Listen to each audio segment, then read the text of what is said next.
Chapter 17, Marcus Pierce. Chapter 17. Marcus Pierce. There's an itch to run in the wilderness, to feel the ground underneath my paws.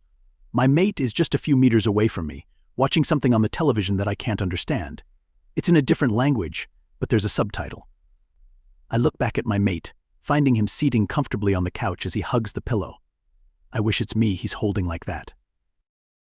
The night is calm. The sky is dark, full of bright stars that I wish I could hold and provide as a gift to my mate. I will do anything for my mate. I know for a fact that I'll still have a long way to my goal, to claim him as mine, but I'm willing to risk everything my title as the guardian of werewolves, my friends, my family. Hell, I could even break the forbidden law just for him to accept me. I know it's selfish and childish, but hey, I'm a sucker for love and I'm madly, deeply in love with my mate, and my love for him will never fade. I want to walk up right there, take a seat beside him, and wrap my arms tight around him. But that would weird him out. He may have asked me to come live with him, but that doesn't mean he trusts me and is comfortable enough of me. As if sensing that I'm looking his way, he turns his head to look at me, his eyes boring into mine, and oh, for God's sake, his eyes are so mesmerizing and soul-capturing. I just want to kiss him, to hold him, to claim him as mine. I smile at him, then look back at the sky, wishing he would quit looking at me. I know that he's already feeling the pull, and I know that it's already confusing him. He might go into a denial stage, and he might think that it's just a phase, but I don't think I'm ready for that. We might come off as strong, but werewolves are pretty emotional, especially when their mates are involved. I may be a guardian of the werewolves, but that doesn't mean I could take the rejection pretty well. No, I would die because I would choose to die than rather live without my mate and the pain of rejection.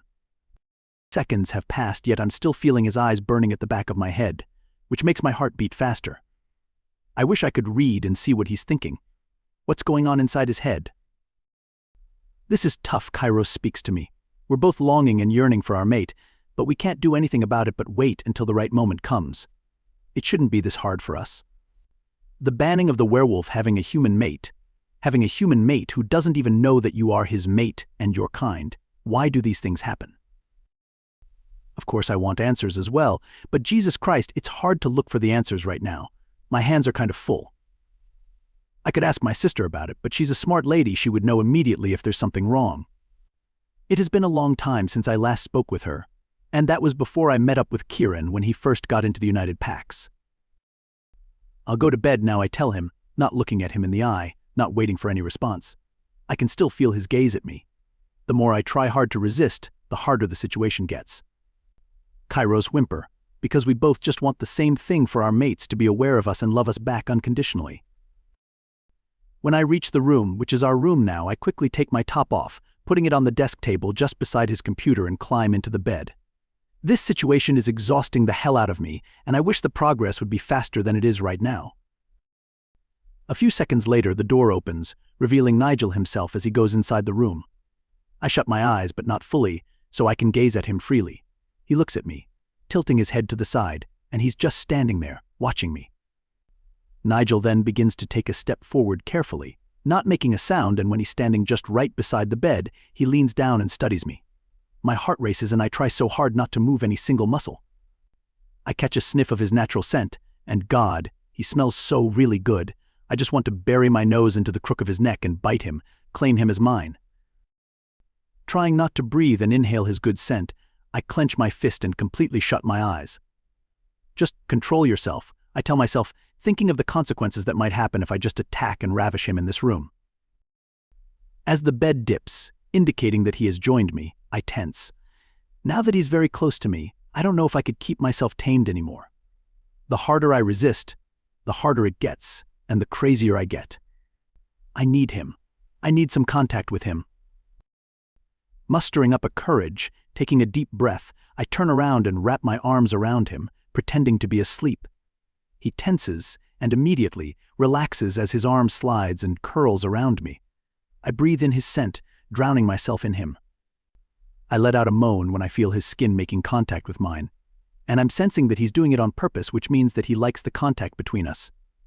God, the contact is electrifying me. I push him closer to me, rest my leg on top of his thighs, and bury my face into the crook of his neck. The whole time my heart is racing. And then as the time passes by, I relax, and slowly, darkness and exhaustion are taking over me, and after a few minutes I'm already asleep right next to my beloved mate. So I've been staring at my mate for an hour now. It's 6:45 in the morning, and I woke up an hour and a half ago. I don't get up from bed yet because I still want to feel the skin of my mate against mine. Nigel looks so peaceful, so calm, and so handsome even when he's sleeping. It feels like everything he does in his life, it's cute. Either accidentally or purposely, I don't care. I want to lean down and claim his lips, but I'm afraid that might wake him up and he might be in shock to find that I, a man whom he has asked to come live with him, am kissing him. Believe me, it takes a lot of energy to stop myself from doing so. Kairos is even getting pissed at me from stopping ourselves to kiss our mate's precious and tempting lips. I just satisfy myself with my eyes, happy to see him that he's okay and not in danger. 15 minutes have passed and he's already waking up. My fingers are currently in his hair, brushing it, feeling the soft strands of his hair against my fingers. When his eyes open, the first they see is me. I expect him to jolt up, push me, and yell for being so homosexual about this. But he doesn't do any of that. Instead, he gives me a smile, and on the edge of his lips is a drool that I just want to kiss away. He looks so fucking cute, I never want to let him go. His smile makes my heart stop and I just want to cry from happiness. Even Kairos wants to do the same thing. For a moment, we just stare at each other, sharing a smile that I even can't understand. Then his eyes widen, as if remembering something horrible. Then I realize that what we're doing right now could be the reason why. My face turns white, heart racing faster in a bad way. He pulls away, looking at me, still wide-eyed. He rolls over the bed, away from me, and I resist the urge to whimper sadly. Holy shit, we have school, he says as he looks at the clock. Furrowing my brows in confusion, I look at the clock. Then to him. It's Saturday, I tell him, unsure. I think of yesterday, trying to think if yesterday was Friday. And it was. Yeah, it's Saturday today, which means no school. Oh, right, he says awkwardly, scratching his cheek. His hair is now disheveled, bed hair, sticking up everywhere. Nigel is so fucking cute, really. I have said that so many times, but I will never get tired of saying it. I totally forgot about that. Sorry for panicking. It's just that I always wake up early so I can prepare for school. I'm always, what they call an early bird. You have nothing to worry about, I chortle, grinning.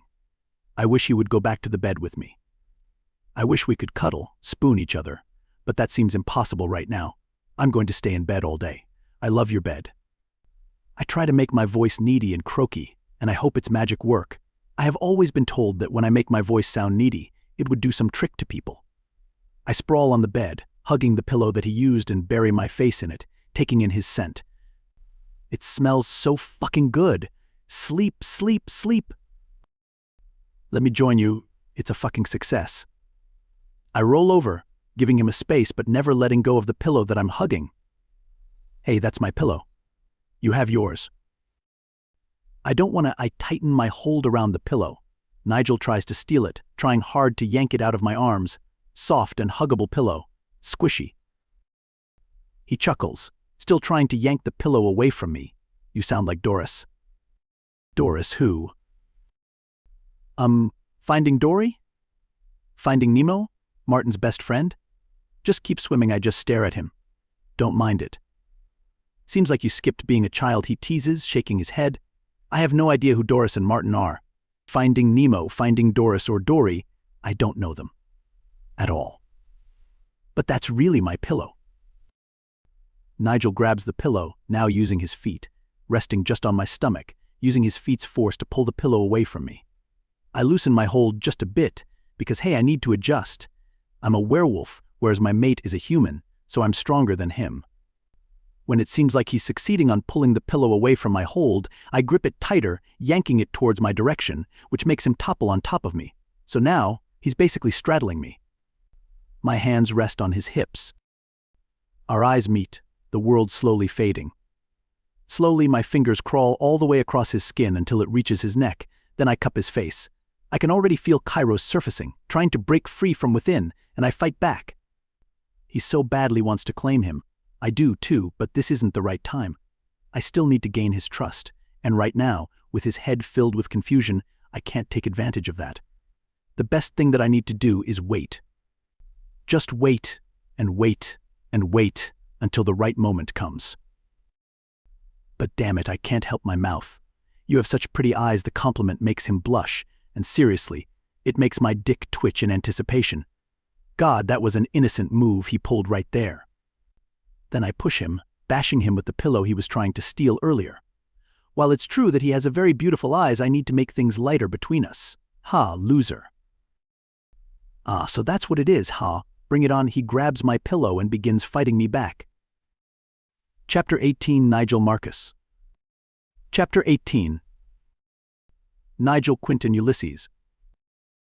Julia is calling my name out loud, knocking on the door hard, which she hardly ever does. Usually she'd ring up my phone, tell me that she's at the front porch waiting for me to come down and greet her, shower me with kisses, and give me a tight hug.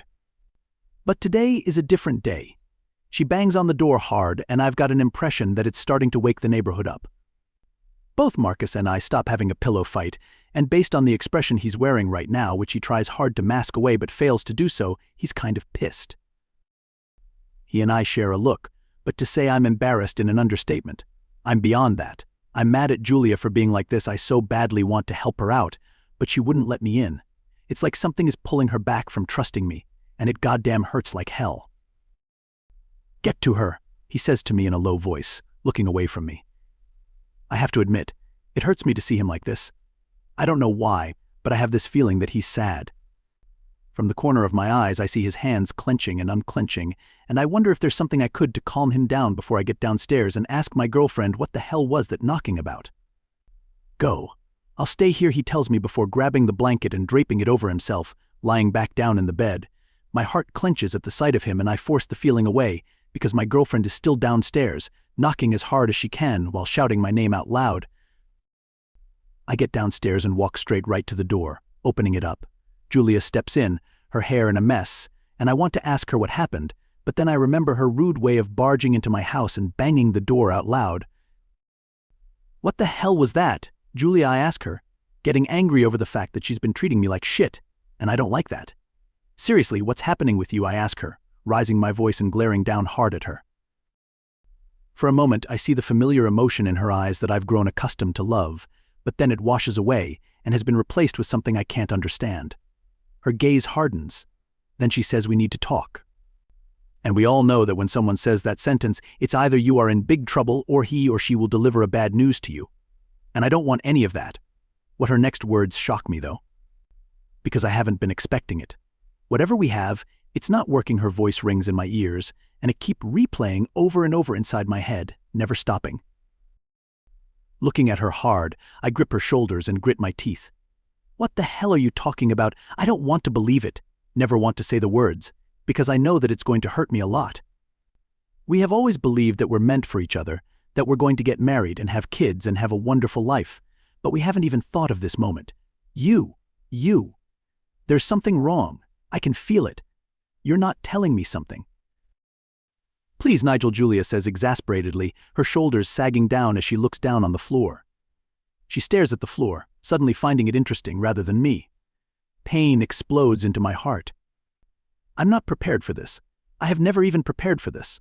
I always thought that we'd be a happy family someday, that I'm going to kneel down and ask her to marry me. But clearly that isn't going to happen now that she wants to end the relationship we have. I don't want it to end this way, but this seems like the best thing to do. It hurts me to see you like this, believe me, but she lets out a sigh, shaking her head. You've been my best friend, Nigel, my protector. You were the center of my world, but we're still young. We meet a lot of people. Are you saying you're seeing someone right now? I ask her through gritted teeth. To be honest, I don't know what to feel anymore. I know for a fact that I'm mad at her, but at the same time, there are other feelings I have in my heart that I can't understand. It's all mixed up. Questions run inside my head, questions like, how long has this been going on? Is she cheating on me? Why is she doing this to me? I want to ask her, but I can't seem to utter the words out loud, for I'm afraid of the answers. I have done nothing but to treat her gently, like a gentleman should do to her woman.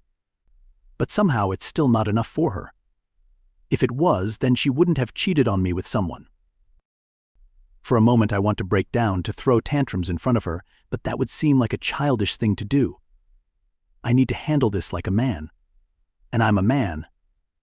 I'll make her realize that what she's doing right now is wrong. In the end, she'll realize that she wouldn't have broken up with me. She'll realize what she was missing, what she has done to our relationship, how she ruined it all. She never answers the question, though. She leaves it hanging. Deep inside, I know that she's already seeing someone, but I never want to admit it to myself. Hell, she's beautiful, and a lot of men admire her, so it's no wonder that someone tried his very best to capture her heart. Marcus Pierce. I heard it all. That's one of the good qualities a werewolf has. A good sense of hearing. From the moment she stepped right into the house up to the point where she broke up with my mate. I know it's cruel of me to feel joy when the words came out of her mouth, but at the same time I can also feel the pain of my mate. All his life, his girlfriend was the one who became his rock, and it's obvious that they really liked each other, but their relationship must end. It's because, for one, Nigel is my mate, and two, Julia has been marked. Yes, I can smell from here the scent of sex clinging all over her body. She now belongs to a werewolf who loves her very much. Somehow, this werewolf has found her. I know that Julia is still strongly attached to my mate, but at the same time, she's also confused about her feelings. She knows that what she feels for her mate is stronger than what she has for Nigel, and I can't really blame her. She thinks that this is the only way to break things between them and to clear up her head. If I were in her position, I would do the same. I mean, Julia seems to be a smart woman. She can't let Nigel stay, knowing that she feels a stronger feeling for a different man. It would just hurt them more and more if they stay together. I want to barge downstairs, take my mate in my arms, and whisper soothing words in his ear that would make him feel he's not alone, and that I'll be here beside him no matter what happens. But I know I'm not allowed. I think it's an unspoken rule. Let him be sad, and I'll comfort him later when he needs me the most. Right now, what Nigel has to do is to clear his head, and me going and try to comfort him will not help his situation. But damn it, I can't help but to be a nosy bastard. I wear my shirt that I took off last night and placed on the desk and head downstairs. I find my mate sitting on the couch with a distant look on his face. He's still in shock, I guess, and when I come near him, he doesn't seem to notice me or feel my presence. I want to ask him if he's okay, but that would be a ridiculous question. He's clearly not okay, even a child can determine that. I take a seat beside him and restrain myself from hugging him because that's what I really want to do. Instead, I ask him, would you like me to make a breakfast? I can burn some eggs, but not all. Not really a good cook, I attempt to be humorous, but he only gives me a weak smile and a nod. Their relationship has officially ended, and I'm not really sure what to do next. Now that she's out of the picture, I need to make a new plan. From now on, I will be his rock. I will protect him and will make sure that he will never get hurt again. I swear upon the name of the good goddess. Standing up, I head immediately to the kitchen and begin to do the work. Today I should make it a goal to make him happy, or at least make him smile, a genuine one. He should never feel lonely and sad. I pick 2 eggs inside the fridge and some strips of bacon. I search for the pan and grumble since I can't find, but after a few minutes of searching, I find it just inside the cabinet beside the sink. I turn on the stove, set it to medium heat, and pour a bit of oil into the pan. After a few seconds of waiting, I finally crack the eggs and pour them into the pan. I search for the salt, which I find just an arm reach, and then grab a pinch and put them into the eggs. It's true that I'm not a good cook, but for Nigel I'll do my best. I will always do my best. I grab 3 plates and put a kitchen towel on the plate, and once the eggs are done, I carefully scoop them up with the spatula and place them on the plate. Then I start to fry a couple of bacon strips, and in a matter of minutes, I'm already done. I call out his name, but Nigel never responds. I turn off the stove, head back into the living room, and see him staring out into the distance with a look of pain. It hurts me to see him like this, and this is the time that I can get on my knees and pray to the good goddess to give my mate strength to overcome this. Breakfast is served, I tell him softly. Nigel looks up at me with glossy eyes. I want to lean and kiss his eyes, but I'm afraid that it would trigger something inside him that I'm not prepared to see. Nonetheless, he stands up, gives me a nod, and heads to the kitchen. I stand there, looking at his back, and I think what could be done to lift his spirits up. I head back to the kitchen and find Nigel seated on one of the stools, already shoving a bacon strip into his mouth, and I watch, expecting him to say something. "It's not that bad. Your cooking skills, I mean," he says, his voice hoarse. I let out a smile, glad that he finds my cooking skills rather good. I join him, taking a seat beside him. I ignore his looks and instead, I focus myself on eating because God knows what I would be able to do if I take so much as a glance at him. We eat in silence, and after a few minutes of eating, he stands up. That's a great breakfast. Are you going to do this every single day? If that's what you want, I can do that. Yeah, I would love that. I would love to taste whatever you can offer. I turn my head and blush furiously. Good goddess, that sounds so wrong yet so pleasant in my ears. I whip my head to face him, and he's still staring at me with those beautiful eyes of his that always take my breath away. And good goddess, those lips. Those fucking lips that I want to kiss. I'll go take a shower, he announces, and before leaving, he gives me one last smile. Fuck, it's time for me to take cooking classes, I mutter to myself. Or I could just ask my sister since she's a big of a kitchen. That fat lady, of course, my sister is not fat. She's actually one hell of a sexy werewolf, but I always call her that fat lady because it irritates her. Yeah, I could ask that fat lady to teach me how to cook. Chapter 19, Nigel Quinton Ulysses. Chapter 19. Nigel Quinton Ulysses. I can't believe she broke up with me, I tell Marcus, who has been all ears with me. I get a feeling that he's getting irritated or annoyed by the fact that I keep talking about Julia and our painful breakup, but he's my only outlet. It's not like I need advices coming from him because I don't. All I need is someone who will listen and try to understand where I'm coming from. But despite the annoyance or irritation he feels towards me or Julia, he never cuts me off or objects, but instead, he listens to me. It's just we've been like forever and some man just got to steal her away from me and it's too late for me to barge in and take what's mine. You don't deserve her anyway, replies Marcus. There's something about the way he said it. It sounds truthful, genuine, as if he really believes that I really don't deserve Julia, and I don't know why I have the feeling to believe him.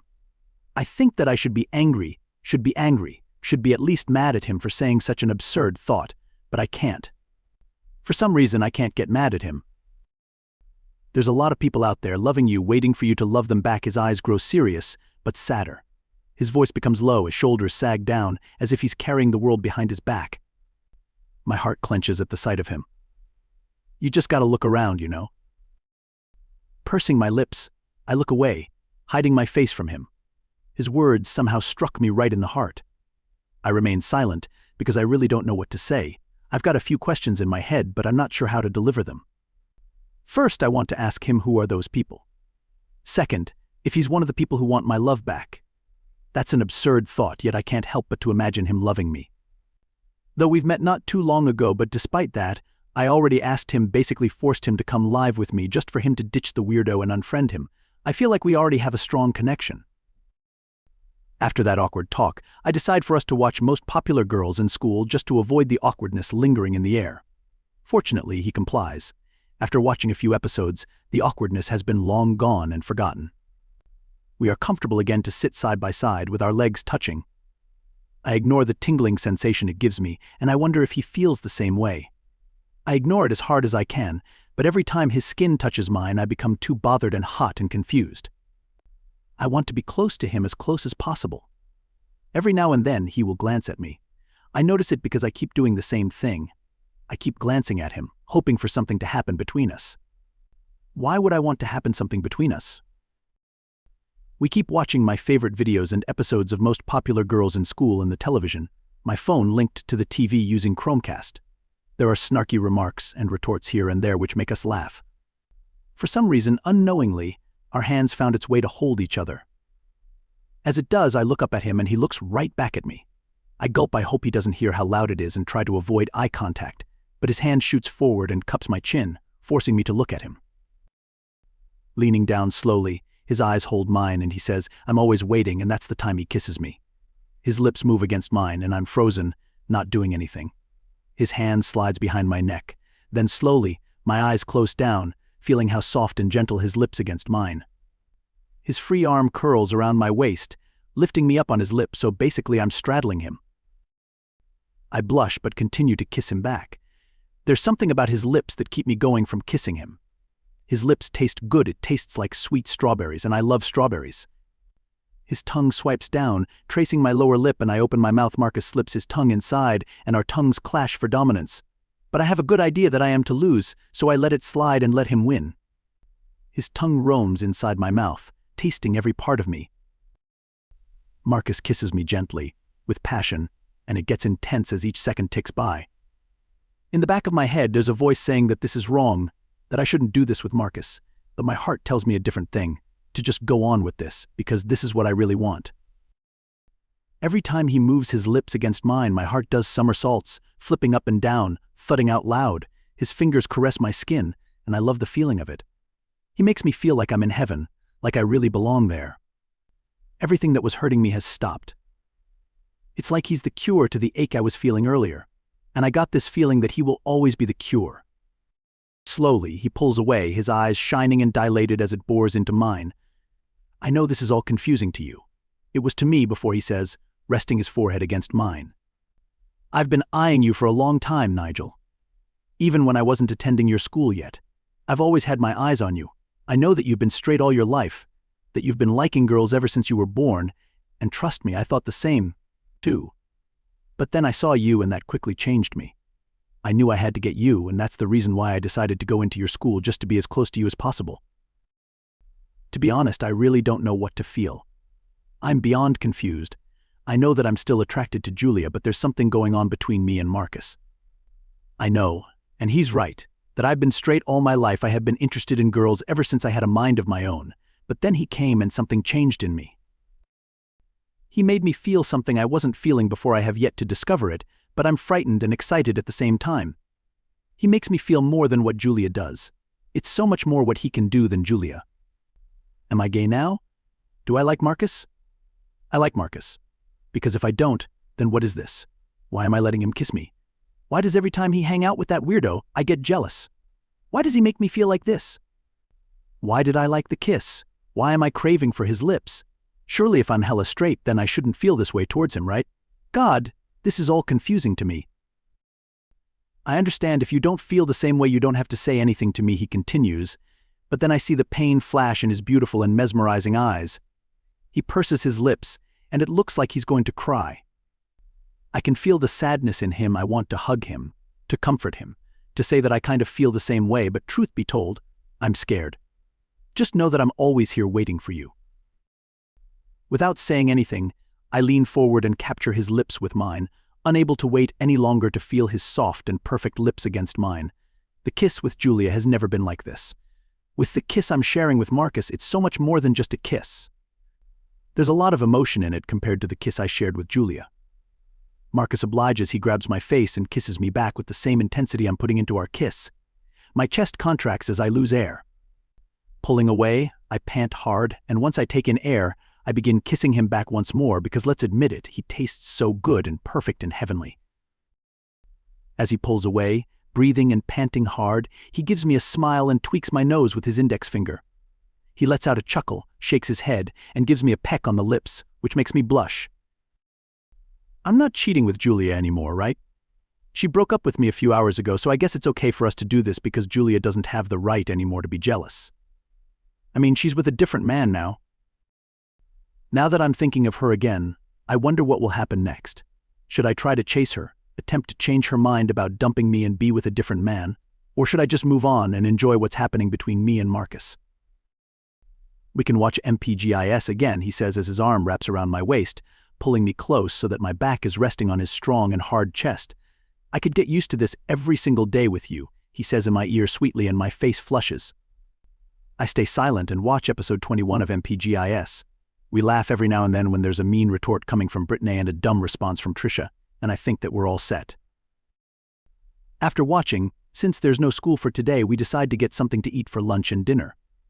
Since my parents are still out doing their business, I can be anywhere I want without my mom pestering me where I always go. Dad isn't really strict, but he keeps telling me that I should always be careful. Mom is the exaggerated one. I can still feel the softness and gentleness of his lips on mine, but I try to ignore it because that's all I can think about, and I figure that it would affect my every action. Like today, I was supposed to turn off the television and plug my phone into the charger, but since I was thinking of the kiss, I forgot, and Marcus had to snap his finger in front of my face because I was daydreaming about the kiss we just shared. I got this feeling that he knows what I'm thinking, but he never makes a comment about it. He will just give me a smile, shake his head, and lick his lips seductively. He keeps throwing me a wink every now and then, and he will make sure that I will be there looking at him so I can see it. When he takes a shower using the bathroom in my room, I can hear him singing at the top of his lungs, which makes me laugh. He sings I don't know what this is, but I know I love it.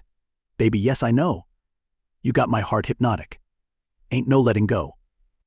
I blink because that's what I really feel it.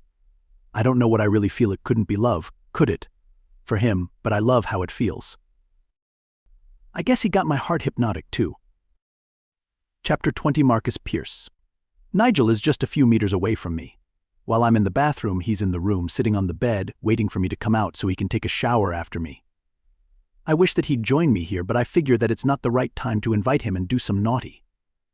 My wolf is practically being a kid right now, forcing what he wants. But if I grant his request, then what Nigel and I have right now will fade away into thin air, like nothing happened between us at all. Worse of all, he could forget me. Just by thinking that, imagining the worst-case scenario, my wolf whines and I scold him inside my head.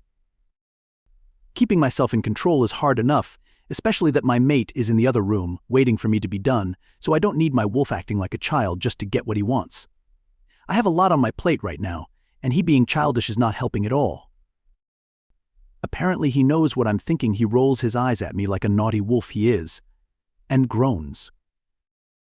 Cold water cascades down my body just to keep myself from getting a boner, because just the faint smell of my mate is enough to send me into frenzy, to make blood rush into my groin. He always wakes the beast inside of me, even though he doesn't know it. We have kissed earlier, and now I'm craving for something more. I sang Heart Hypnotic earlier. I have heard Courtney, one of my classmates in a class I don't always pay attention to, singing that song, and it got me hooked. So I figured that perhaps he could relate to the lyrics. He's confused, and there's probably a lot of going on inside his head right now. And I'm not going to be a nuisance about it. I knew that he was listening. He stopped what he was doing, and he just sat there on the bed, listening to me sing. Where did he get that song? I hear him muttering, asking himself. I suppress a chuckle, not wanting to make him suspicious about the real me. That's another problem. He doesn't know that I'm a werewolf, that I'm part of the supernatural things. Though there are books written by humans about our kind, they only think that it's a fiction, a story made by a human who had a unique mind, a fantasy and nothing more. They will never believe such a thing unless they get to catch a glimpse of us, a human transforming into a werewolf. When the right time has come, I'll tell him the real me and what my purpose in life is. Before meeting him, the only duty I knew was to be as good as the other guardians of werewolves. But then I saw him, instantly knew that he's my mate, and that all changed. Now I have two goals: to be a better guardian, and for my mate to be fully mine. But after meeting him, after learning that he's a human, I asked myself, why did I have to become a werewolf? Why does love have to be so hard on me? On us? At night I keep staring at the moon. It doesn't matter if it's only a half moon or a full moon, All I know is that I'm always asking for guidance. I know that my friends have my back, especially Perry and Cloud, whom I have been best friends with since we were a pup. I stare at the mirror, my eyes changing, my wolf resurfacing, and I force him back. Closing my eyes, I take a deep breath and exhale. Then a knock on the door comes, scaring the hell out of me. I was too preoccupied with my thoughts that my werewolf senses did not work. Marcus R.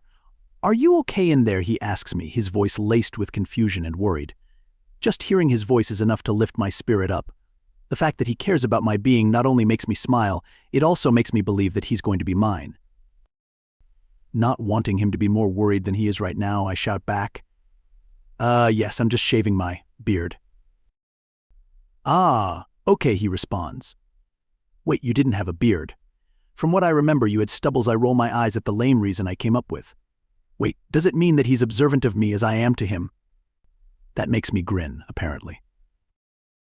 Due to the excitement that is bubbling inside me, without any towel at all draped around my waist, I open the door and grin widely at him, but upon realizing my mistake, my smile turns into a thin line, then everything gets awkward.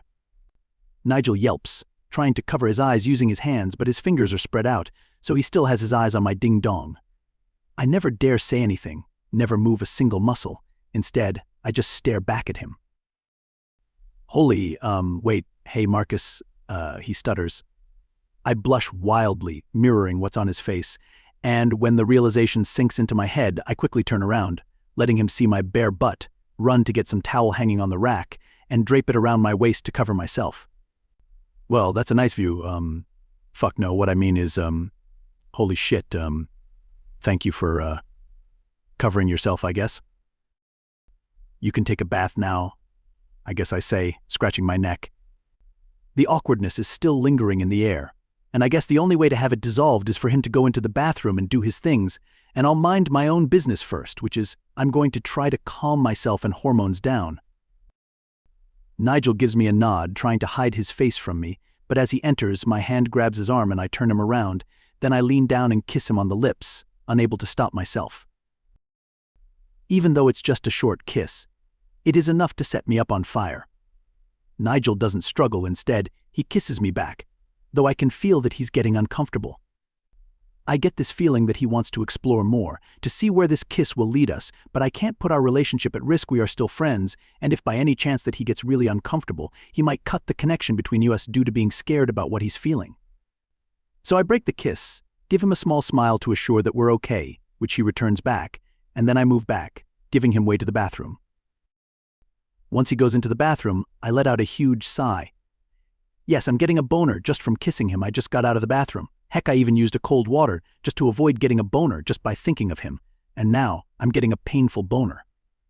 A boner that I just want to be gone before he goes out of the bathroom. Since there's no school today and I doubt that we have of pending things to do in this house, I figure that I could actually ask him to go with me somewhere. Or maybe we could just watch another episode of Most Popular Girls in School since they have released a new season. Though I'm just currently on Season 3, I know that Nigel wants to see the new episodes of Season 5. I could make us some food while we're watching MPGIS, and perhaps there would be kissing here and there. Oh, how I wish, which I would never deprive myself of. After a few minutes of thinking of what I will cook for us, I hear him singing. He sings gently, as if he's really into the song, as if the words really sink deep into his heart. You get ready, you get all dressed up to go nowhere in particular. Back to work or the coffee shop, doesn't matter because it's enough to be young and in love. I listen to him. Then he stops singing at all. I figure that he might be thinking that I'm listening to him sing, and I think he thinks that his voice isn't good enough to be heard. Well, he has a pretty good voice, and I'm not being biased. Getting out of the room, I head downstairs, and as I pass by through the window, a hand gesture catches my attention. I look through the window again and see that it's my friend Blaine calling my attention. I look at the stairs and hear Nigel's voice. He's singing again, and look at Blaine again. He motions for me to come out so we could talk. As much as I don't want to leave Nigel alone in this house, I got a feeling that what we're about to talk about is important. He wouldn't have gone here if it's not, right? So I throw one last glance into the stairs and head out of the house, running across the street to catch up with my rogue friend. Chapter 21, Marcus Pierce. Chapter 21. Marcus Pierce. So am I going to figure out why you are naked? Blaine asks me as his eyes scan my body down to my feet. I look at myself and blush. This was mainly because of Nigel. If he wasn't being unknowingly cute, I would have been in the right state of mind. But no, he always does that. Being cute and all, and I just want to claim him as my mate. But he needs time. I need time. He's not ready yet to know about the real me. For now, I should stick with my plan. Basically make him fall in love with me. Enough that he wouldn't get scared and would like to accept me for who I am. Don't bother. Good thing I have my backpack here. I've got a pair of shorts and jersey, so that should be fine. Werewolves are not really ashamed when other people see their junks or when others see them naked. But what we are conscious about is, just like what happened earlier with Nigel, I thought about he was liking me in my junk. Because really, what our mates think matter. We want to satisfy them as much as we can, as much as possible. So when Nigel was looking at my junk, I couldn't help but be bothered about how he was liking what he was seeing. My buddies have already seen me naked and never once I got shamed for it. When we were kids, when we became teenagers, we've seen each other's junks and nobody gave a damn about it. So don't be surprised if I have no reaction to other people seeing me all naked. The only reason I blushed was because of Nigel and how he's basically messing me up. Nodding at his offer, he unslings his backpack and grabs the pair of shorts and green jersey shirt. Blaine gives it to me and I thank him, glad that he has these clothes that aided my situation right now. As much as I want to publicly display myself naked, the only one who is deserving to see me in all my naked glory is my mate and nobody else. In fact, I feel like I'm already cheating on Nigel with Blaine. I mean, I don't have any feelings for him other than feelings for a friend, and neither does he for me. With that, I quickly dress myself and forgetting that I should wear underwear first. People wouldn't notice that I'm not wearing any underwear, so that's fine. But Blaine is laughing silently. I frown and shot him a glare, but that doesn't stop him from laughing. He pretends to cough and looks behind his shoulder just to hide the smile etching on his lips, but I just roll my eyes to it. The shorts are kind of tight on me as well as the shirt, but I can manage. Thankfully, I can still breathe okay and normally. Once done fixing myself, I turn to look at Blaine, who has turned serious. Well, that escalated quickly. One moment he was teasing me about being naked and not wearing any underwear, and now he's so serious. The tension now is thick. I feel the heaviness Blaine is carrying. I know it has to be something important. For a moment, the wind only speaks, but even I feel something different in the winds. Something is off and danger is coming. Danger always comes. We just have to be always ahead of it and be prepared in case things don't go your way. If things don't go right, my buddies have my back and the entire pack. So really, messing with us is basically anticipating your own death. Bloody death. So, nope, if I were them, I wouldn't dare to fight us. Because that's how deadly and awesome we are. Blaine remains silent.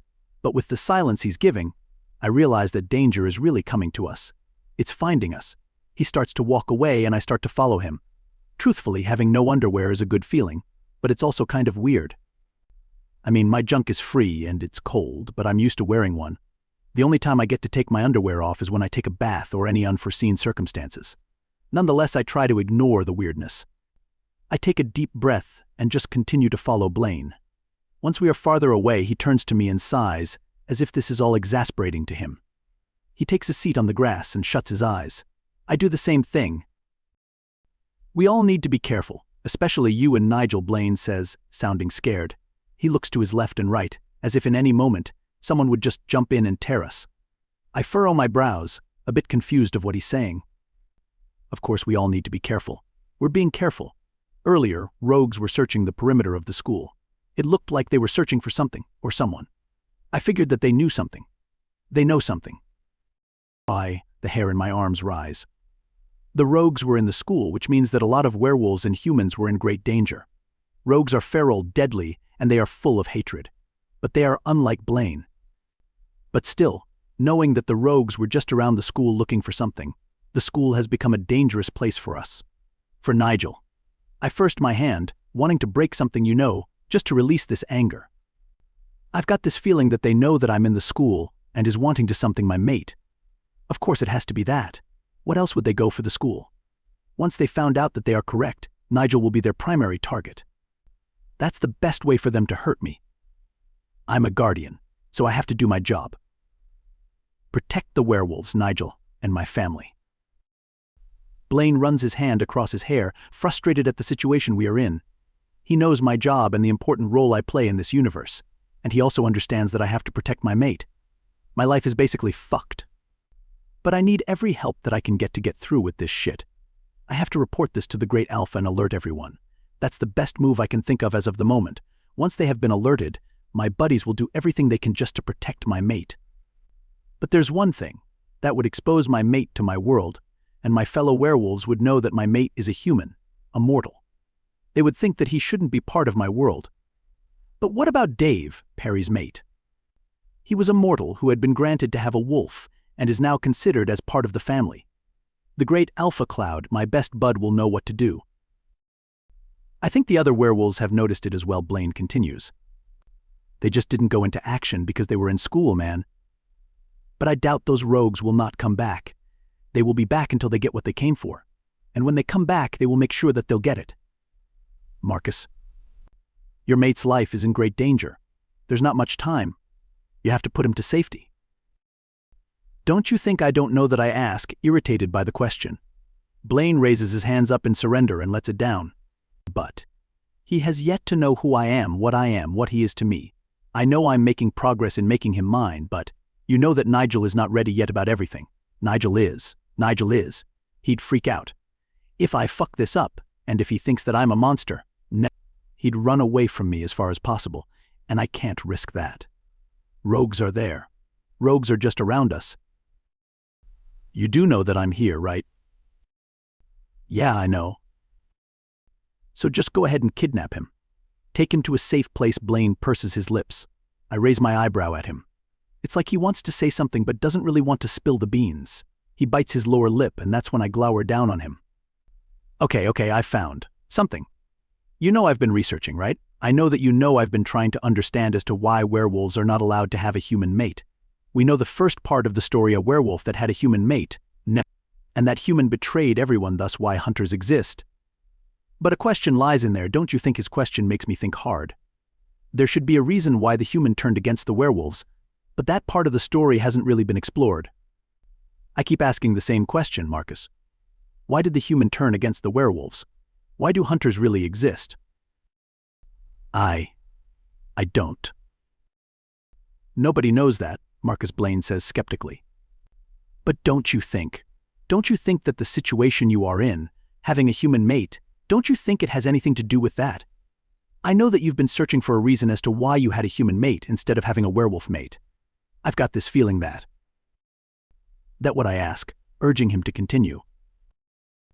Nigel clearly serves a purpose in the relationship between mortals and werewolves and other creatures, he states. At least that's my theory anyway. You and him, you should try to uncover the truth, a history that hasn't been written and declared.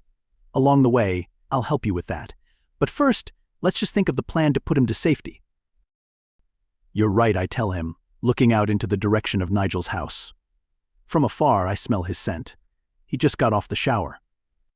Nigel has become my mate for a reason, and those rogues know what happened about the first werewolf that had a human mate.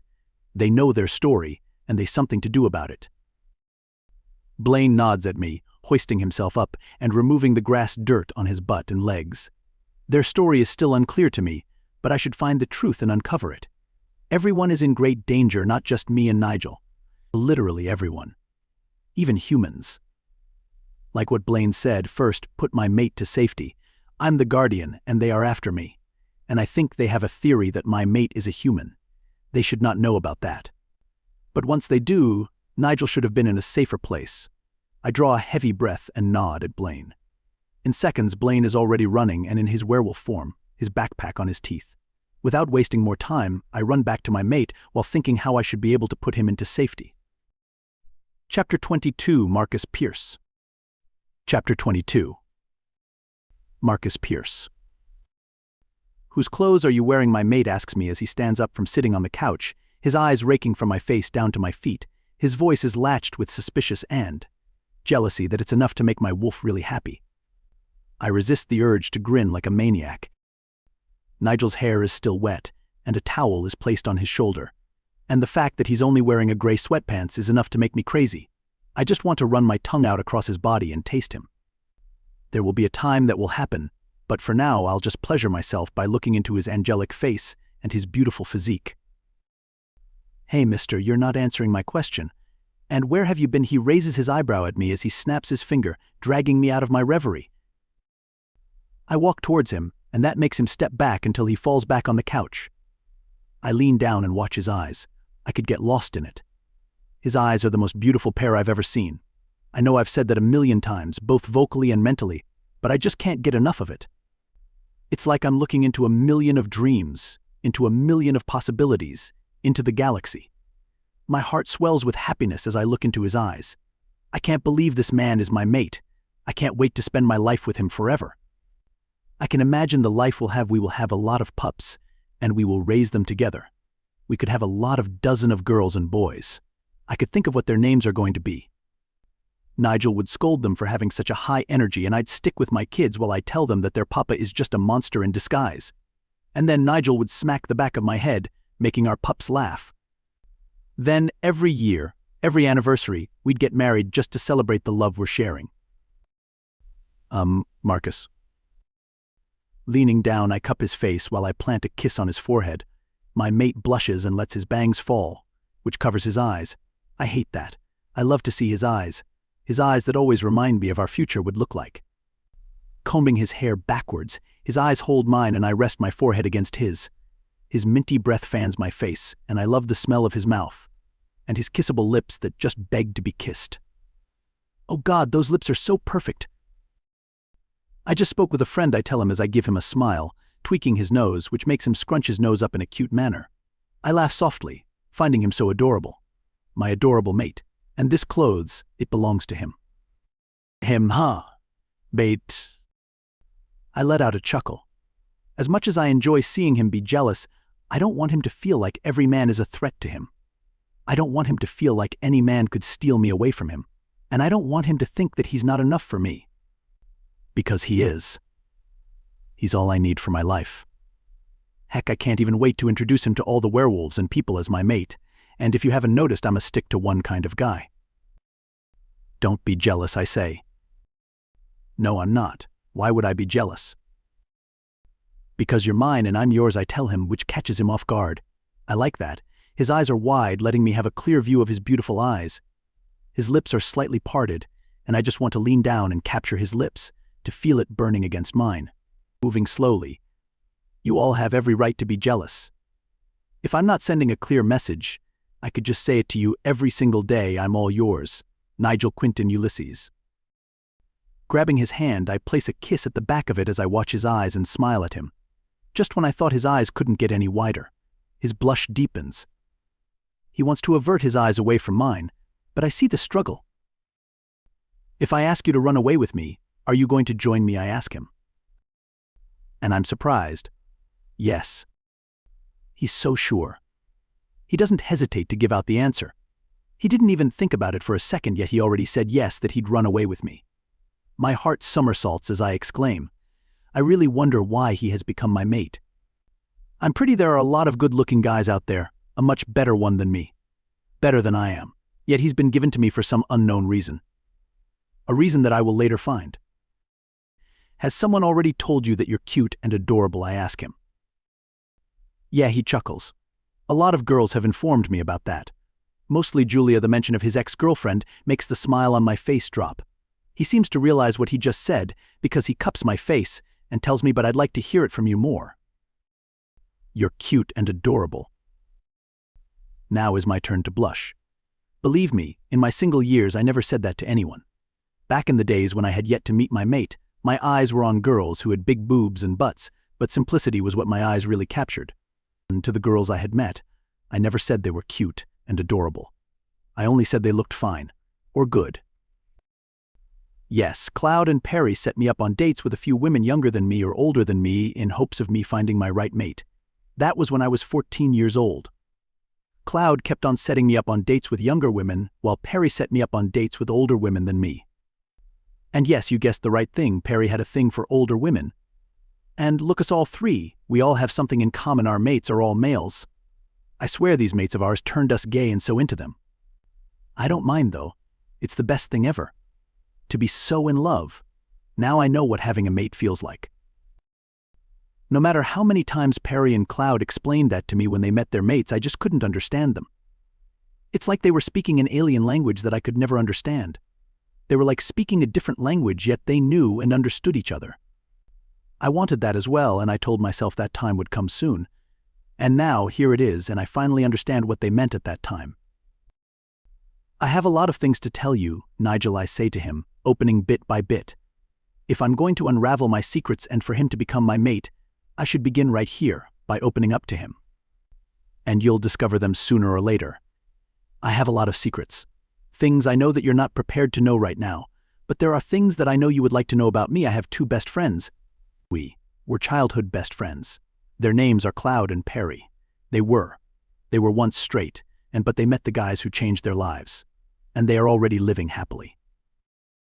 I go on to tell him a lot of things about Cloud, Perry, Dave, and Kieran. I tell him about the place I live in, what it looks like, and how we run things there. I leave the part about us being werewolves, but I give hints about the special night when werewolves are stronger. I refer to it as the full moon, where people celebrate the history, a new generation, and the future we will have. Nigel says that he'd like to be part of that, and I tell him that he will be someday. Then we spend our days cuddling to each other, telling things about us that we really like, What's our favorite food, brand of clothes, music to listen to, favorite artists, things like that. We have already established that we really like Most Popular Girls in School because that series is so funny. He told me how he discovered that too. Then he falls asleep in my arms while I watch him snore. He's so cute even when he's sleeping. How could someone look so fucking perfect even when sleeping? I lean down and plant a kiss on his lips and he smiles. I wonder if he's still awake, but he just continues to snore, which makes me chuckle. Yeah, he's my cute and adorable mate. Chapter 23, Nigel Quinton Ulysses. Chapter 23. Nigel Quinton Ulysses. When I arrive at school, the first person I'm trying to find is my ex-girlfriend Julia. I search for her in the library, our favorite hiding place. She used to bring so much food there. Even though librarians are very strict with the no food and drink policy, we always ate them together.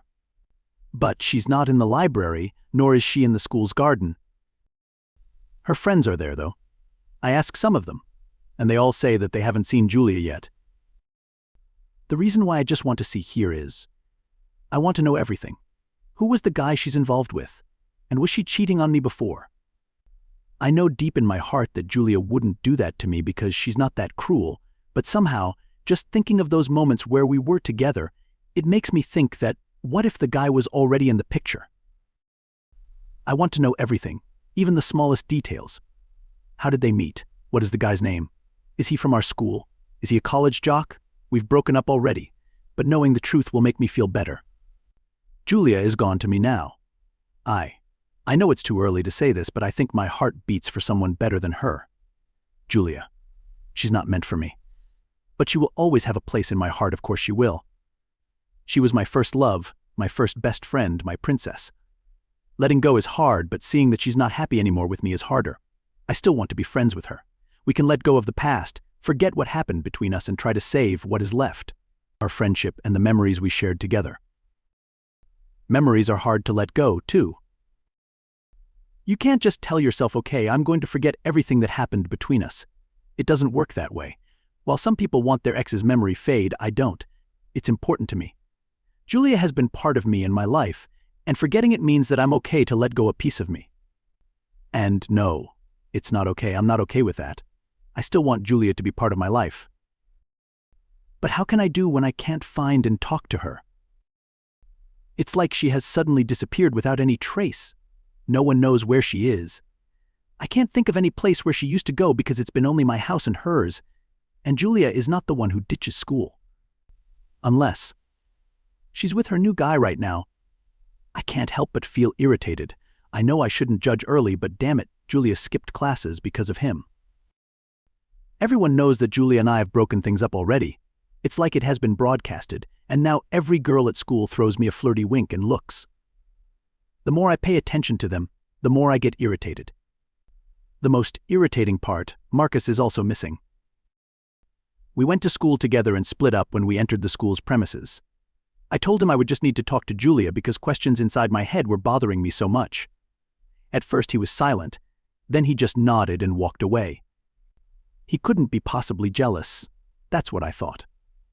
And now, the more I think about it, the more I realize that maybe he thinks that I'm not over Julia and not ready to let her go. So walking alone in the hallway with almost all the girls looking my way, throwing me looks that they think will be enough to let them into my pants. So I ignore them and just continue to walk. Then I halt to a stop. My brows furrow and my eyesight suddenly zoom in on them. Marcus and Blaine walking side by side. Marcus is sharing a smile with Blaine, and his arm is slung around Marcus' shoulder. They seem to be sharing a good story because every now and then Marcus laughs and his eyes crinkle. There's a flare of jealousy in my heart, and I just want to trudge there and rip Marcus off of Blaine and head somewhere where we can be alone. When my Marcus eyes meet mine, he stops walking. Then Blaine's eyes, confused, switch from Marcus to me. He says something to Marcus that I really want to know and gives him a pat on the back. Marcus' eyes switch to the left, pointing to the location of where the school garden is. Without putting much thought about it, my feet begin to move on its own and I head straightly to the garden. "Why are you with him?" I ask him as he approaches me. We're at the end of the garden where most students don't go. This is the most boring and ugliest part of the garden, so I understand why they don't like it here. But that doesn't stop the students who like to have a quickie, if you know what I mean. They do that all the time. I'm just glad that they aren't here. Seriously, I thought we've already talked about you hanging out with Blaine. Come on, Nigel. He's a cool guy. Just give yourself a chance to get to know him. No, I reply stubbornly, crossing my arms across my chest and glaring daggers at Marcus. He gives out an exasperated sigh and shakes his head. I told you, I don't want to associate myself with him. But why? I don't know. I just don't want to. Marcus clicks his tongue and looks away. I notice his Adam's apple bobbing up and down as he swallows, and that's probably the sexiest thing I've seen yet. And then something awful dawns on me as I look at him. Wait, do you like? God, no, don't finish that. He immediately walks up to me, cups my face and rests his forehead against mine. The tip of his nose is touching mine. His face is so close that I can see his eyes close up. How beautiful it is. I don't like him. Well, I just like him as a friend, but you have to understand that my heart just belongs to you. His words strike me in the heart and I feel my knees buckling. I just want to collapse and feel his arms around me. His eyes are watery, and I see the real panic in his eyes. And I wonder if I really messed things up now. I lost Julia. I don't want to lose someone special to me anymore. Even though I just met him and I just know a few things about him, I know that he's special to me. So special that I'm scared of losing him. Is that even freaking possible? I mean, come to think of it, I just met a guy who made me question my sexuality in just about a few days by hanging out with the one I really hate, which resulted me inviting him to my house to come live with me, and after that I made an agreement with him for him not to hang out with Blaine. That's pretty fucked up, right? Does it seem like I'm obsessed? I'm sorry, I say as I grip his wrist softly and give him a smile. I remember telling you about Julia and I assumed that. Maybe you decided to. No, that won't happen, Marcus says, planting a kiss on my forehead. I blush and my eyes do a quick scan around our area. You've been with her for a long time, almost every day. I can't blame you for looking for her. That's fine with me. But you gotta trust me, Nigel. I trust you and I want you to trust Blaine. Pursing my lips, I rack my brain to try to come up with a better reason to not hang out with Blaine, but I can't find anything. Maybe because judgments clouded my head, and that made me decide not to trust him. I don't really know much anything about Blaine. Everyone just picks on him and ignores him like he's some sort of a ghost. When I can't find a reason, I just nod my head and Marcus hugs me, planting another kiss on my forehead. He knows about us, though. Marcus blurts out and I look up at him with furrowed brows. He knows about me and you because I told him. And don't worry, he has his mouth shut. You know, I didn't really trust him in the first place. But he was nice enough to offer me his house, and I realize there are only a few people who would let a stranger in need in his or her house, just like you did to me. Cut it out, I say as I blush. My face is becoming really a tomato. He lets out a chuckle. Okay, all right, I'll give Blaine a chance, but you've got to. You know, you guys need to set some boundaries. Really jealous of him, huh? Stop it. I roll my eyes and Marcus just surprises me as he steals a kiss, planting his lips on mine, and I stare at him with wide eyes. As I'm about to hit him, a sweaty Blaine appears. His eyes are wide and there's a look of panic in his face. When Marcus' eyes meet his, they both share a look and something dawns on Marcus. They are here, Marcus, is what Blaine says when something a window glass shatters. And then there are screams and there are a lot of people shouting. Marcus grabs my hand and basically forces me to move. Chapter 24, Marcus Pierce. Chapter 24. Marcus Pierce. Turns out my senses are being blocked. I'm not sure how they are doing that. I think it makes me so stupid. I should have known and prepared myself that this would come, that they would be attacking. And now they are here, ready to kill some innocent people. Looking behind me, I see my mate's frantic look that just hurts my expression. We are all hearing it, the terrified screams of the students trying to save themselves from these rogue werewolves. The fear is there too in my heart. I'm scared that somehow they could take my mate away from me, that they could kill him right in front of my face. That image inside my head is enough to send a burning stab in my heart. My heart races as I frantically search for anything, or any place, where I can hide my mate safely. Nigel's hand is gripping mine tight, and I know that I'm doing the same thing. The last thing I want to do is letting go of his hand. My senses are heightened, and I can practically hear the loud and erratic beat of my mate's heart. I wish I could tell him that everything is okay, but that would be lying. This is nowhere okay, and I doubt that he'd believe me anyway. "Marcus, what's happening?" my mate asks me as we run through the crowd of students trying to get their way out of this hellhole. "Who are they? We need to find Julia." I know she's in danger too. "I'll look for her and I'll explain later," I only respond. It's evident in his voice that he's just scared as everyone is. I wish he can't see right through me that I'm scared to lose him. Right now my goal is to put him to safety. But with the things that are going on right now, I need to act fast. I look at my mate and Blaine. I nod at Blaine. "Take him to safety." Blaine immediately understands and my mate's eyes widen. "What? Hey, why? What are you going to do?" "Blaine, let me go of me, you fucker." "Marcus," he screams as I let go of his hand. He tries to grab it one more time, but Blaine practically pushes him backwards. My mate yells at him as he tries to get out of Blaine's grip. I trust Blaine that he would put my mate to safety. Nigel is still shouting as he fights Blaine. Blaine doesn't care though. He has that determined expression on his face, but also a sad one. He must know the feeling of separation between mates, yet he manages to keep his calm cool, and I wish I could do the same thing. "I love you," I mouth as they turn left along with the other students. I remember when I told my friends about him, that I found my mate, and they were so happy to know that. I was so happy that it felt like I was the luckiest man ever. I had a plan: get to know him, get close with him, befriend him, and make him fall in love with me. I knew that the pull would help me, and I also knew this would not be easy, and I was right. But I succeeded. The pull helped me achieve it. Nigel felt that we had a strong connection. He might not say it, but I knew he was feeling it. I wouldn't be seeing the action he just pulled in front of me as he fought with Blaine to free him out of his strong grip if he hasn't had a strong feeling for me, would I? Someone knocks on me and we both fall on the ground. I groan when my back hits the solid ground and my wolf instinct tells me to kick the fuck out of that guy who just bumped me. When I look, the guy is getting on his feet as fast as possible, and there's a look of fear plastered on his face. I feel bad suddenly for him. There's a loud growl just a few meters away from me and the guy screams. A rogue werewolf lunges himself towards us, and I ready for my stance. The guy raises his arms in front of his face as if that would save him, but I will. As soon as the rogue werewolf is within arm reach, I fist my hand and punch him on the side. The rogue whimpers as he hits the dusty ground, and I turn to the guy beside me and tell him to fucking run. The guy nods, turns on his heels, and runs as fast as possible as he can manage. I decide that it's time to call my friends. I still have to find Julia as I promised to my mate. She's probably still in that school building. But I know her mate will come to save her, though.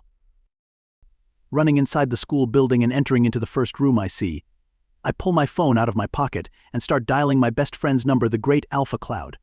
Howling is going to be easier, but I can't draw attention. There has been enough rogue werewolves inside the building and I can't put more. It will make it difficult to save the other students that are still trapped inside this school. Once he picks up already, with a calmed voice, I tell him what's going on and Cloud hastily tells me that they are coming now and will send troops immediately. I thank him, end the call, and put the phone back inside my pocket. Deciding that this is the time to let my wolf take control, I take off my clothes and transform myself into a werewolf. Kairos, my wolf, takes over and runs through the doorway, sending the door flying in the process. He always likes to show off. And that's a fact. There are a couple of rogue werewolves in front of me, and once they see me, they immediately let out a growl to which they think is scary enough to make me cowering in front of me. Kairos just growls back, and though the rogue werewolves take a couple of step backs, they are stupid enough to lunge themselves towards me, and that's pretty stupid. They don't know that I'm the guardian of the werewolves, and I'm stronger than the regular ones. They should know to learn who they are fighting, because this is going to be a bloody murder for them. Kairos and I move in sync, telling each other what to do. Having the same control as my wolf gives us a perfect sync, and because of that, we're always ahead of our enemies. We step sideways, ducking in the process as one rogue gets in front of me and the other one jumping in on me. We dodge it and Kairos bites the leg of the rogue werewolf who got in face to face with us. Preparing ourselves, we roll and slide on the ground and jump in on the enemy who was waiting for a moment to attack but never got the chance. My adrenaline is rushing, and with every move of my muscle, sends our blood rushing into our veins, making us even stronger. We let out a howl. It seems like getting hurt is not enough for them, so I let Kairos decide what he wants to do with them. The thought of killing them is not really a good image, but it puts a smile on my face knowing that 3 deadly rogue werewolves are going to be dead. We continue to fight. I continue to bite and pound each one of them with my paws, which always send them flying. Like I said, I'm not a regular werewolf. I'm much superior to them. My strength is awesome, even matching with the other regular alphas. So pretty much, this is just a child's play for me. I'm not even batting a sweat while I fight these disgusting creatures. So since I want to be honest here, I'm getting bored. Like literally bored out of my mind. Deciding I've had enough, I give one last pounce and end them all. Pretty much there is blood anywhere, but Kairos and I are too busy not to care. We hate blood violence, but if this is the last option, then so be it. I use my strong sense to locate where the others are hiding. After a few seconds, I finally found them. Just a few rooms from here, they are all huddled up, compressed together, and Julia is with them. And they seem to be doing okay. In the first place, these people were never the reason why they decided to attack. They intend to take my mate away. I knew that. They know he's a human, and that makes everything fucked up. As I run outside, rogue werewolves all together, like they have been waiting for me. Their red eyes are trained on me, their fangs bared. With this many, let's be honest, I can't take them all. And I will be totally honest, they will have a hard time defeating me. I could fight them all. It will be hard, but I can do it. Preparing, I crane my neck and give them a hard stare, to which I hope they know that I'm strong and powerful. They start growling in on me, taking a step forward, and I prepare myself. I know that what I'm going to do is basically a suicide, but what can I do? There are innocent humans trapped inside, and I fear that even though they are not the reason why these creatures went here, I know that they are still going to kill them. My mate's face plays inside my head, his smile, his perfect teeth, his eyes, everything about him. And that gives me enough strength to get through this, I hope. Growling back, my eyes glow blue, reminding them that I'm the guardian of the werewolves. I put my fangs on display for them to see how deadly they are, and in one bite it is lethal and will result to their death. Some of them take a step backwards, some are foolish enough to glare back at me. As I'm about to attack, 2 scents I very much recognize fill my sense, and I smirk at the enemies in front of me. I give a grin and howl out loud. "You're not doing solo on this. Are you one of my best pal?" Cloud says through Mind Link as he comes into view beside me. I roll my eyes, shaking my head. "Maybe he doesn't our help at all. Seems like he could take all of them," my other foolish best friend Perry says. They are both in their werewolf form, and Cloud is definitely dangerous, as well as Perry. The great Alpha and Beta, plus the guardian of the werewolves. We are too powerful. "Well, maybe they want you guys in the party," I say, smirking at my friends. They both get in their attack stance, and with one swift move, the 3 of us throw ourselves into the pool of rogue werewolves. It's stupid, but hey, it's the 3 of us, and we have always been stupid when we're together. Chapter 25, Marcus Pierce. Chapter 25. Marcus Pierce. And to say fighting these rogue werewolves is no fun at all would be an understatement. Hell, we're a lot having fun fighting these devils. It's hundreds of rogues versus 3 powerful werewolves, and it baffles me why they can't just turn their backs and run away. This time, seeing their stupidity, and I think they're claiming it as bravery, is just a laughing matter to me. That's so stupid and wrong. They tried to take my mate away from me, they failed, but me killing them, I will succeed. Of course, Cloud is the first one to attack, growling so loud that it makes them take another step backwards. Their stance is in defense position, and nobody dares to move. They know that the great Alpha can kill probably 10 to 15 of their kind in just a matter of 5 seconds. But when Cloud's claws slash on one of their kind, that's when they start to fight back. Perry and I come to our best friend's aid, jumping to his side and growling menacingly to the enemies. They pause for a moment before they begin to attack us again. Side by side, we fight these creatures while trying to protect each other. Perry snarls, bites one enemy on his leg and rips it off, which makes the rogue howl and curl in pain, falling down on the ground. He spits the blood out, showing his deadly fangs, and I can see Cloud rolling his eyes. These 2 always bicker. Though Cloud is the Alpha and Perry is just his Beta, they have a strong band. Usually in the other packs, Betas are basically followers of their Alphas, but Perry is different. He tends to disobey his Alpha, and not just any other Alpha, it's the great Alpha, the Alpha of the Alphas. But even though Perry likes to disappoint his Cloud, Cloud never really gets angry. Me? I used to encourage Perry to do stuff and Cloud would just give me a stinky eye ad, I'd just shrug it off. That's how it is for us. And it seems like nothing much has changed. Cloud and Perry have like an infinite stamina as they take down the enemies. It's a mystery to me, though, that I'm fighting as well, yet I observe a lot of stuff around me. 30 minutes later, the rogue werewolves have backed down. From hundreds, you can only count their numbers with your fingers. They snarl at us as they turn their backs. Their eyes tell us that they still want to fight, but I guess they are having an inner conflict. I mean, we're basically the big three, so it's understandable for that to happen. Well, I guess that's it, Cloud says as he switches to his human form, already wearing pants and shirts. Perry as well. What happened? Why did they decide to attack? In fucking broad daylight. Whoever their leader is has completely lost his mind. Seriously. I remain silent for a minute before deciding to get my clothes to where I left them and wear it. Once I'm back, I tell them. I think they knew that I have a human mate. Perry purses his lips and Cloud scrunches up his nose. I think they are trying to break me to make an imbalance, and by doing that, they are going to destroy my spirit by taking my mate away from me. That doesn't make sense, Perry puts in, sighing out loud. Without me, werewolves. Our kind is going to be weaker, I tell them, looking back and forth between my best friends. And their forces will become strong. It does make sense. If you gotta take down the enemies, you have to make sure that whatever or whoever their defense is to make them stronger, you have to take them out. So they succeeded. The entire empire will collapse. You get what I mean? This is the only thing I could think of. If those enemies know that my mate is human, then I have to fucking act as fast as possible. My mate is at risk, he's in danger, and it's all my fault. Hey, Cloud puts a hand on my shoulder, giving it a light squeeze. Perry looks at me with concern in his eyes. What did I tell you? I told you that we'd protect your mate. I have yet to address this topic in our clan, trying to find another resolution without creating conflict. But you still have my support, and Perry too. We're all in this together. Where's he anyway? Perry asks, looking around the area. All we see is the dead bodies of the rogue werewolves we killed, all lying on the ground, cold and blood all over their bodies. I found him with some rogue. Cloud almost snarls. His eyes narrow and he crosses his arms across his chest. Your scent was all over him, so I knew it was your mate. But how could you trust your mate to a rogue?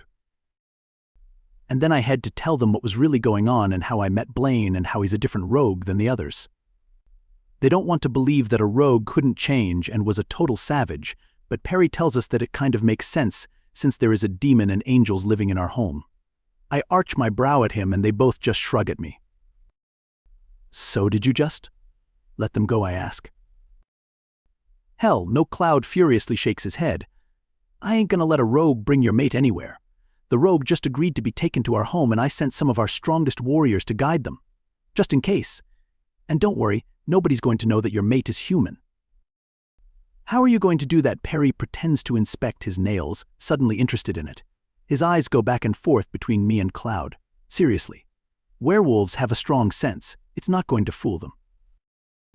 Then that's when my real fear begins. There's only Blaine keeping him safe, but home has an entire of warrior werewolves. They can easily bring them down, and once they know that Nigel is a human, then they are going to do something awful about it. My hands turn into a fist and I try to calm myself by taking a deep breath, but a lot of things are running inside my head. Images of my mate, of my Nigel, being in pain. I would never forgive myself if something bad happens to him. Whoever tries to hurt him, I'd fucking hurt them back tenfold. Cloud gives my shoulder another squeeze, making me look at him. In his eyes, they tell me that he's going to help me, that they are going to help me, and when someone messes with my mate, then they are definitely going to fight back. This is why I'm thankful to have them as my best friends. We are practically brothers. We understand each other. We love each other. We have a lot of something in common. Well, we all have a male mate, so that is obviously one of the common things we share. We begin hearing police sirens. Someone must have called police already. Well, it took almost an hour for them to call. That, or it just proves that the police are a lazy ass and just arrive when everything is already done. Before the police catch us, we decide to run and head back to our home as soon as possible. I can feel my mate is in danger. I can sense it from here, and that put me and my wolf in great anxiety. After 15 minutes of running, we finally reach home and I can feel my mate's fear from here. My eyes immediately do a quick scan of the area, and I use my strong sense to locate where my mate is. Nigel is so near yet so far from me, and it feels like I'm helpless at all. Cloud growls in the direction of where the meetings are usually held, and we run as fast as possible there. To be honest, I have never run so fast in my whole life. Never in my existence would I have thought that I'd do this. I thought I was going to be lonely. I thought I was going to be mateless, but I hoped and wished and begged. And now that the good goddess has given me my soulmate, I'm not going to mess things up. Once we see the commotion going on in front of us, I immediately catch sight of my mate in the center, everybody surrounding him. There are also the elders with their eyes trained deeply at my mate. I can practically the million thoughts running inside their head. Nigel's expression can't be painted. He's scared shitless, and these werewolves are looking at him like he has done a great crime. They are glaring daggers at him. He's hiding behind Blaine, who keeps growling back at them. And this is why I became so thankful and grateful to be his friend. Taking a deep breath, I run and jump as high as I can, and once I get in front, everyone takes a step backwards. I growl and my eyes glow blue, letting them know my power as the guardian of the werewolves. "Leave my mate alone," I say as Cloud and Perry get by my side. And then that's when the uproar begins. And right then and there, my mate has seen my glowing blue eyes.